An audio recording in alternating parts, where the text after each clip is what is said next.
बिस्मिल्लाहिर्रहमानिर्रहीम। Section T की second video है ये, एंथ्रोपोलॉजी एंड हेल्थ। इसमें से क्वेश्चन आया हुआ है influence of socio cultural factors on therapeutics.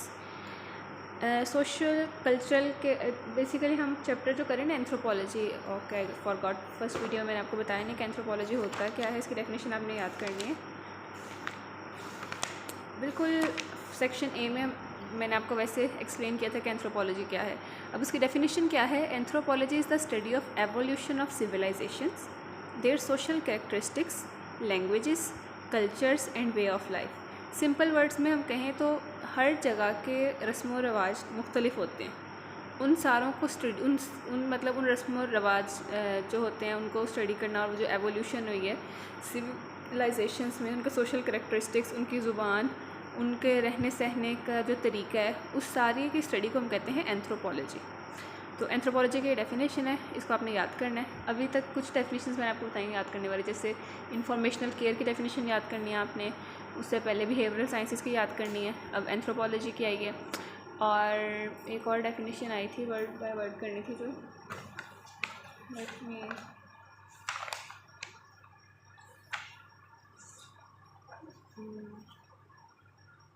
हाँ, मेडिकल एथिक्स की डेफिनेशन याद करनी है। इसके अलावा कंसेंट की डेफिनेशन,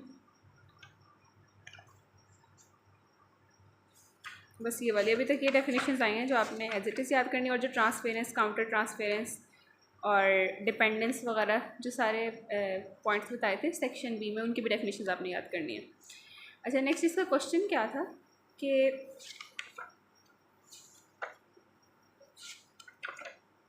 सोशियो कल्चरल फैक्टर्स का थेराप्यूटिक्स पे क्या इफ़ेक्ट होता है। इसमें आपने ये पॉइंट्स लिखने हैं कि पेशेंट सबसे पहले जो डिफरेंट सोशल कल्चरल बैकग्राउंड्स होते हैं उनके डिफरेंट पॉइंट ऑफ व्यू होते हैं अबाउट मेडिसिन्स। डॉक्टर को इस चीज़ को समझना चाहिए कि इस तरह के जो सोशल कल्चरल फैक्टर्स हैं वो ट्रीटमेंट में ना हिंडर कर सकते हैं या ट्रीटमेंट को इफ़ेक्ट कर सकते हैं।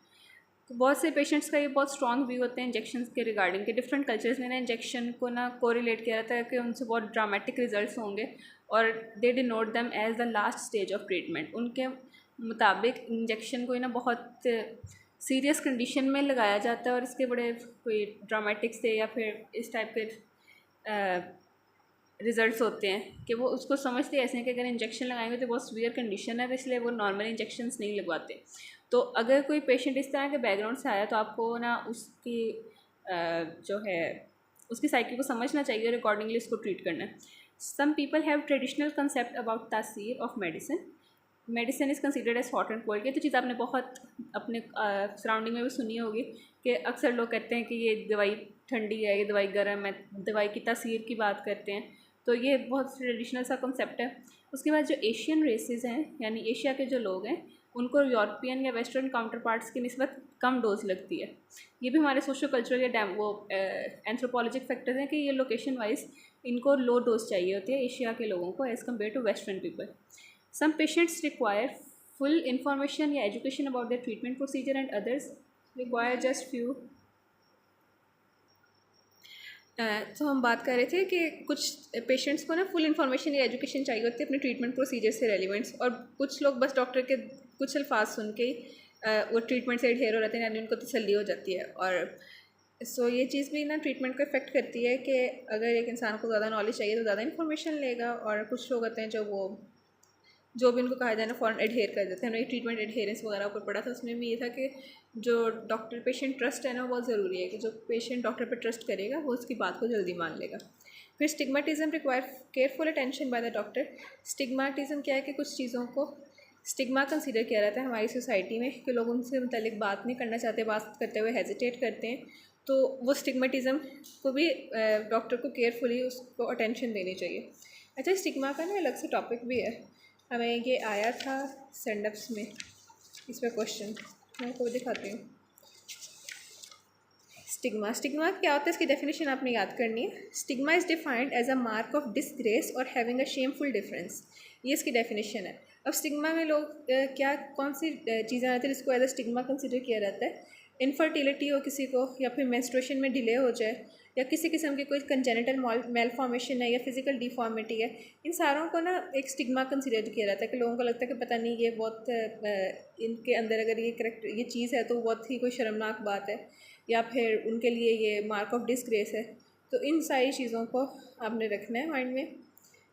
इनकी जो सी हैं ये एग्जांपल्स, और इसकी डेफिनेशन भी आपने याद करनी है।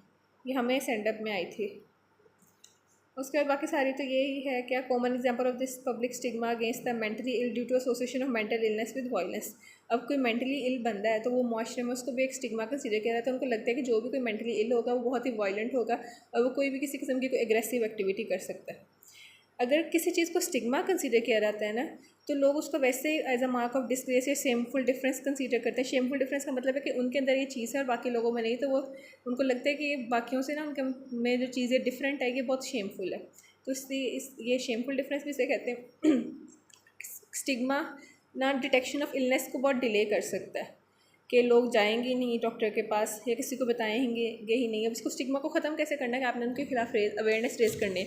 जैसे ब्रेस्ट कैंसर है तो उसके खिलाफ बहुत ज़्यादा अवेयरनेस रेज़ करके लोगों को बताया जा रहा है कि no it's not a stigma. आप उसको ब्रेस्ट सेल्फ एग्जामिनेशन करें, या अगर आपको कैंसर का कोई लम्प फील होता है तो डॉक्टर के पास जाएँ।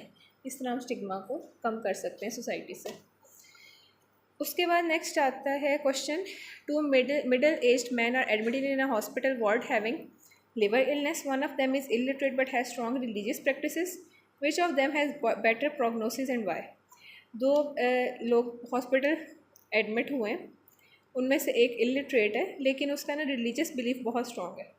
अब उनमें से किसका बेटर प्रोग्नोसिस होगा और क्यों होगा? मतलब कौन जल्दी ठीक हो जाएगा, किसके जो ट्रीटमेंट एडहेरेंस या ज़्यादा हो गया, कौन बहुत जल्दी ना क्या कहते हैं back to life towards normal life आएगा, किसकी ट्रीटमेंट अच्छी हो जाएगी। और दूसरा है, what should be the attitude of doctor while treating the patient in such scenario.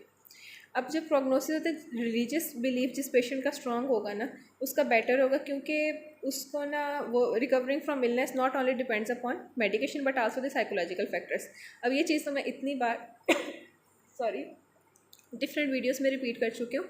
जैसे सबसे पहले हमने सेक्शन ए में बीपीएस पढ़ा था, बायो साइको सोशल मॉडल, फिर इंटीग्रेटेड हेल्थ केयर मॉडल पढ़ा। उसके बाद भी एक दो जगह पे इस चीज़ की रेपिटेशन हो चुकी है कि जो इंसान के जब डॉक्टर ने ट्रीट करना होता है तो बॉडी माइंड सब चीज़ों को लेके चलना होता है, और उसके ठीक होने में भी सिर्फ उसके मेडिकेशंस उसके जो बॉडी पे इफेक्ट कर रही है उनका रोल नहीं होता, बल्कि उसकी साइकोलॉजी का बहुत बड़ा रोल होता है।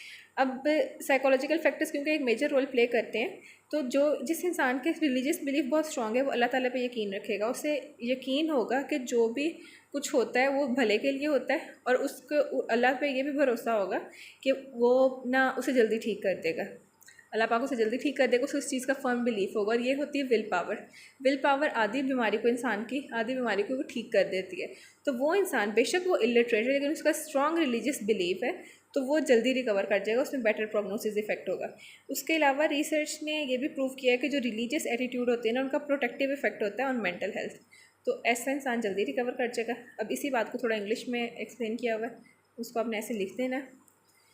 नेक्स्ट है इसका पार्ट बी कि डॉक्टर का इस केस में इस सिनेरियो में क्या एटीट्यूड होना चाहिए। तो उसका आंसर है कि डॉक्टर ने दोनों को, एक का रिलीजियस बिलीफ स्ट्रॉन्ग है या सपोज अगर रिलीजियस बिलीफ्स भी डिफरेंट है तो डॉक्टर ने उनको इक्वली ट्रीट करना है। डॉक्टर के सामने कोई भी मुसलमान, काफिर, ईसाई कोई कुछ भी नहीं है, डॉक्टर ने सबको इक्वली ट्रीट करना है।